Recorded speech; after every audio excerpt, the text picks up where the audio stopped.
I just want to do God's will. The kind of revolution that the world needs is a Christian revolution. If you want a miracle, you've got to expect it to happen. You are the recipients of God's grace and God's blessings, and you rejoice in that reality. Welcome to Life Today Live. How are you doing today? I truly hope you're doing well. But I know a lot of people are struggling. Pain can overwhelm you, and I know mental health issues are on the rise. People are struggling with depression. I know we talk about COVID, but I think maybe that just kind of, peeled the scab off of a wound that already existed. But we're gonna offer you some encouragement today and some real help. My guest today is a board certified, where'd it go? Neuropsychologist? Is that what it is? I missed it. Neuropsychologist. Yes. Okay. Sorry. I want to get that right. And so, she's got the training. She's got the background. She also has struggled with some things herself that she'll tell you about. So she's lived it, and she is a Christian. She's a believer. So we believe it's more than just the mind and the body, but it is the spirit as well. And she has a new book out that just came out this month that deals with a lot of these type of issues. It's a great resource if you need to go deeper. It's called The Hem of His Garment. Looks just like that. It's available wherever you get book, and it's written by Dr. Michelle Bengtson. And I welcome her to the program as I welcome the rest of you. If you are watching, live chat is open. We invite your comments, questions, and dialogue. And if you're watching in the replay, we appreciate your kind comments as well. But really, my goal here today is to bring someone on who can walk beside you for a few minutes, offer you some hope and some direction out of the darkness, because as long as you're breathing, you have hope. Dr. Bengtson, welcome to Life Today Live. Good to see you again. Thank you, Randy. It's always good to be with you. Walk us through a little bit of what you're dealing with. I mean, I know the general idea here. We talk about it quite a bit here on the program, but I think you have a unique perspective, not just in your training, but in your personal life. Walk us through a little bit of the journey that you're letting people in on. I think most people are familiar with physical pain, a skin knee and a toothache or a sunburn, but there's also emotional pain and relational pain, spiritual pain, grief, and loss. And my husband and I are no stranger to any of those. I experienced a life-threatening illness when I was 3 years old, and that has left me with physical deformity and chronic pain with every step I take. My husband and I have been diagnosed and treated with cancer multiple times. We've lost over 19 friends and family members in 2019 alone. We've gone through financial pain, miscarriage, as well as just emotional hurts. I went through a life-threatening illness about a decade ago. Talked to you about that when I was on with Hope Prevails. But as a result of that, I was put on bed rest for 5 months, experienced 2 emergency surgeries, was kept alive on IV hydration and nutrition, dwindled from 113 pounds down to a skeletal 74. And Randy, the longer I stayed in that sick bed, the more depression and anxiety got a foothold. And I had to deal with that as well. And different from my other works where I've written on the other side after I've come out of it, the Lord just asked me to write a book ministering to those who are in pain, but this time from within the crucible of pain. This is different because I'm still there. I'm still experiencing a lot of the physical pain, the emotional pain, relational pain, but it's offered a unique perspective because I'm having to do the things that I ask my readers and my listeners to do. I'm reaching out to the hem of his garment, just like the woman with the issue of blood. And in our darkest times, that is enough. God is enough. So you titled the book and referenced the story where the woman with the issue of blood touched the hem of Jesus' garment and was healed. How do you reconcile the ongoing pain with a story of healing? That woman experienced ongoing pain for 12 years. And when I think about her, I think about the likely physical pain because of her issue with blood. Any of your female viewers can relate to that. I'm sure there was emotional pain, wondering what she might have done to contribute to it or what she should have done to try to get her healing. Probably relational pain because she was ostracized from her community because she was considered unclean. We know that there was financial pain because scripture tells us she spent all of her money on doctors, only got worse. And then I wonder if maybe there wasn't spiritual pain, knowing that God could heal, but for whatever reason, he hadn't yet, as well as grief and loss, not just of her life and her livelihood, but her hopes and her dreams. And so for the viewer who's experiencing pain and wondering, God, where are you? And God, I know you can heal, but why haven't you? I love the story of the woman with the issue of blood because she continued to press in. And in our pain, we have a choice. We can either retreat from God and blame God, or we can lean in and continue to enact our faith, waiting for his healing in his perfect time and his perfect way. And that's hard. But I'm so grateful that God has given us examples in the Bible, like the woman with the issue of blood, like Job, like Hannah, where they continued to press in, not knowing if and when this side of glory they would be healed. But I think that gives us hope and encouragement to do the same. So there's this spectrum in the Christian and evangelical church, at least. On one side, you've got sort of the fatalistic of, well, I know we'll be healed in heaven, but this life is just gonna be painful, and it's misery and it's corrupt and fallen, and all those things are true. And then the other end, and I've got some wonderful friends that we've had long discussions on this point, who basically say, I'm already healed. By his stripes I have been healed, kind of thing. I just need to enter into the healing, and that's a requirement of faith on my end. And I think both of those, one of my favorite phrases, for every mile of road, there's 2 miles of ditch. I think both of those are ditches.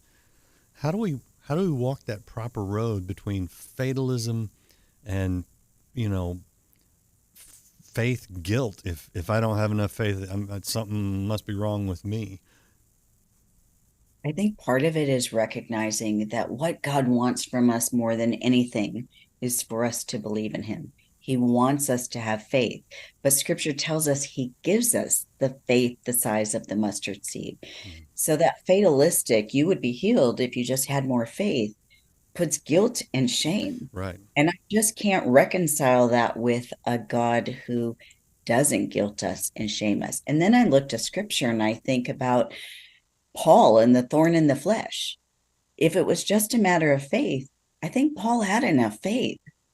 And yet God said, I'm not going to give you what you're asking for, but I'm going to give you what I know you need more. And that's where I think we have to sit, is continue to have faith, but to trust God. Because what I know to be true about God is that he never withholds anything good from his children. And so if my physical healing today was in my best interest, I know he would do it.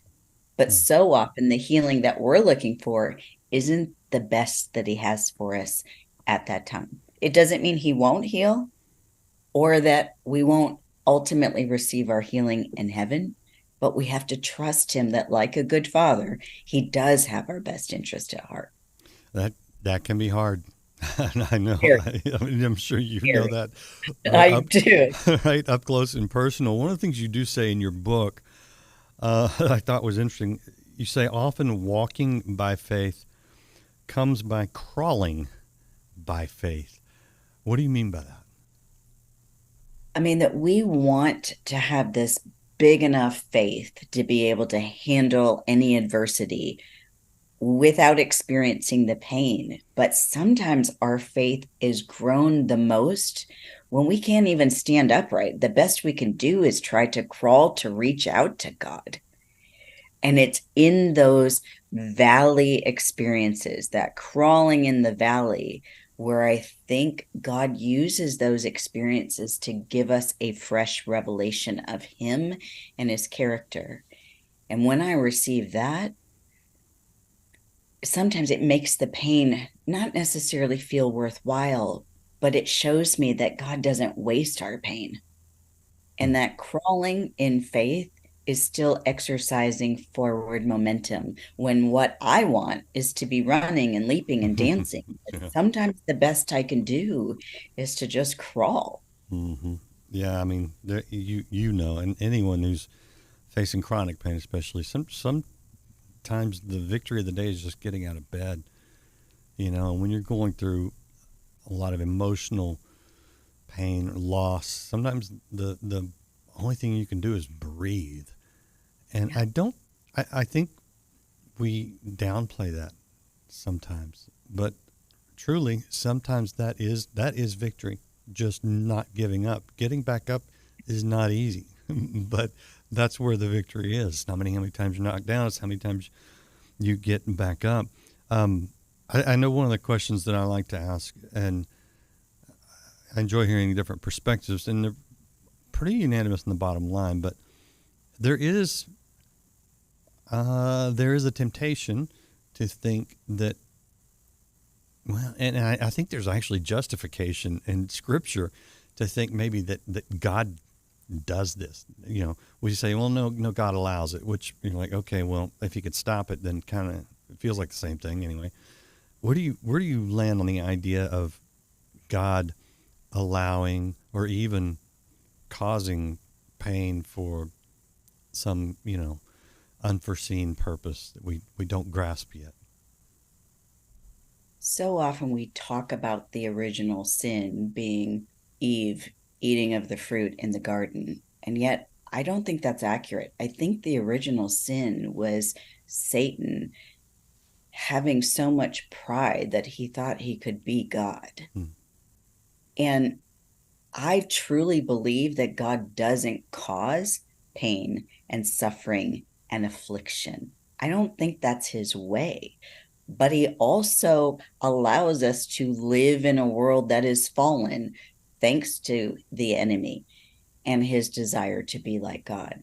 And so I don't think God causes it, but God is such a redemptive God that I believe that he does use it for our good and for his glory. But Randy, when you're the one hurting, when you have a hard time even getting out of bed, sometimes we don't care how God's going to use it. Right. We live in such a pain-averse society. We just want him to take it away. But hindsight gives us perspective. And as we've made it through trials and we can look back and recognize, wow, God really was my strength and God really was good and he really is faithful. And we recognize that so often those areas of our greatest pain and heartache often turn into the platform for our greatest ministry to encourage others. Mm-hmm. And I think that's just an example of how God is such a redemptive God. It goes back to that verse in Genesis 50 that says, what the enemy planned for my harm, God will use for good for the saving of his people. And I have to hold on to that. But it is not easy because when you're the one hurting, sometimes you feel like, God, why do I have to suffer so that other people can be helped? Yeah. And that's just our flesh speaking. But it's honest and it's real. And what I've learned is that God can handle our honesty. Yeah, okay. That raises several more questions, and I'm going to ask them. But I want to show you people the book. This is The Hem of His Garment by Dr. Michelle Bengtson, available if you want to follow up and join her in her journey, especially if you are dealing with some things yourself. And then her website, you can do the long form, which is drmichellebengtson.com. You just got to be sure you spell that right, Bengtson. Or you can go to drmichelleb.com, and it'll take you to the same place. So I just want to give you those resources, whether you're watching or listening, if you want to follow up, because this is not an easy issue if you're going through it. And Dr. B, can I call you Dr. B? Sure. Okay. I like that. It's easier. If someone is going through the kind of pain that you're talking about, where you don't want a theological treatise. What do they need to hear? What can you say to them? First of all, don't live in regret. Pain causes us to look back and wish for what we used to have, and regret will cripple your future. And I would also say, if you are struggling with pain, any type of pain, to the degree that you can, try not to make any big decisions, because too often our decisions are informed by our feelings, and our feelings are temporary. So if you can avoid it, don't make big decisions. And I would also please implore you, don't isolate, because pain tempts us to isolate, either because we think other people don't understand, or we think they grow tired of hearing about our woes, or we think we just can't relate to them. But that's exactly where the enemy wants us. He wants us to isolate, not only from others, but from God. And that will just make your pain worse. But I would also say, avoid overextending yourself. When we are in pain, sometimes, whether it's physical or emotional or relational, the best we can do is get up for the day, just like you were saying, Randy. But we live in a society that prizes productivity. Yeah. And that's hard when you're in pain. Sometimes the best thing you can do when you're in pain is just tend to your own bodily needs, your emotional needs, your relational needs. And more than anything, please don't give up. But in that pain, live one moment at a time. Pain wants to forecast that the rest of our life is always going to be this bad. And that is crippling when we adopt that focus and extend forgiveness to yourself and to others. It's so easy to blame ourselves for what we could have or should have or might have done, or what we did do to cause this. And sometimes we have to extend forgiveness and say we're doing the best that we can. On talking about the relationships and on the productivity expectations, we've got that in the church too. Oh yeah. We prize the mega church over the small town church, and I don't have a problem with numbers. Jesus spoke to large crowds, but if you look back through history, it's some of the most impactful people in our country, in the world. You dig into their stories. This is why I actually enjoy biographies. You will oftentimes, if not usually, find that there was one person that made a huge impact on that person who made the big impact in the sense of numbers, right? And that one person is oftentimes obscure, unknown, oftentimes a mother, a homemaker. It's that hidden person that impacts that one that impacts the many. Don't you think that's true of the woman with the issue of blood? Well, I think know her name. I think it's yes, but I also think that it could be true of many people who are watching, who are maybe bedridden and they only have contact with just a few people, or they their children, their grandchildren. I think it's easy to overlook the impact we could have on the one if we feel like we're not impacting many. But what I hear you saying is don't isolate, don't let loneliness get you, don't drive away the relationships because you feel like you're a burden or you're living in regret and things like that, but look forward because you never know what God's going to do. He does like to redeem. That's right. And when we give up, we miss out on the blessing of what God was going to do, that we just couldn't see it in our earthly perspective. You say another thing in your book that I've heard Johnny Erickson Tata say, and she'll be back with us soon. Look forward to that, because talking to her story, and her insight, it's rocked me. It's forced me to change my perspective, and I thank God every day I haven't gone through the suffering that she's been through. But you also say that we can experience God on a level that we wouldn't unless we have this kind of deep suffering. What have you experienced that you would say is a different level of God, a deeper level with God through your suffering? I used to live under the mindset that the more I did for God, the more he would love me. Hmm.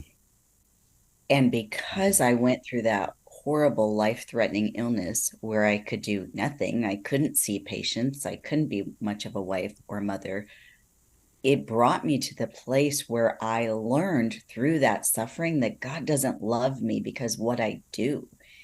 In fact, I feel certain that what he impressed upon my heart was that I could go back and work in my private practice 100 hours a week, but he wasn't going to love me anymore. Hmm. And if I never went back and saw another patient, he wasn't going to love me any less. And that was such a revelation to me, Randy, that it has changed everything. I don't do ministry efforts. I don't help patients. I don't write books because I'm trying to achieve his love anymore. I do it because I love him and I want to give back. It's such a different mindset. And if I never experienced the pain and suffering that I've gone through, I know myself well enough, Randy, that I would live under the mindset, I got it, God. I'm good. I'll let you know when I need your help. It's only through the pain and suffering that I realize I have very little control in my life and I need God for every breath. Mm-hmm. And if he brought the healing as quickly as I wanted it, the other thing I know about myself is I've got a really short memory. So if I prayed for healing and I got it right away, You'd be off. I would probably forget what he has done. You know, my husband, they forecasted that he was going to die of cancer 20 years ago. He was given 2 years to live and he's still with us. But we had to go through the pain and suffering of that ordeal. And now I'm like, wow, only God. Only God. And so that's where I have to put my trust because nothing else and no one else is worthy of that faith and trust.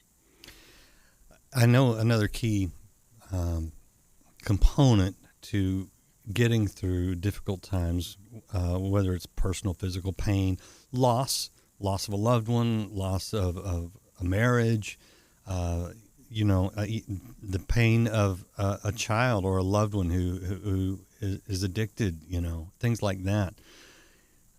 The people that go through these things that I talk to, and even what little that I've had to go through, they say that getting an eternal perspective really changes everything. And I can say that with myself because if this life is all there is, then what's the point of suffering through it? If this isn't just the staging ground for something bigger, then it really takes a lot of the meaning and the motivation and sucks all the hope out of it. Right. What's happened I'm curious with you because I know this has to be a part of what you've realized in order to be able to talk to us today. If doctors are accurate, there is no hope of healing for my chronic pain this side of heaven. I don't know what God has planned. I would love for him to eradicate this pain. And I've told him on numerous occasions, if you would just take this pain away, look how much more effective I could be. Right. And yet it has brought me to a place where I can appreciate the suffering that Jesus went through on my behalf. He didn't deserve any of the pain and suffering that he endured. And so it brings me to a place of truly appreciating the salvation that he has offered.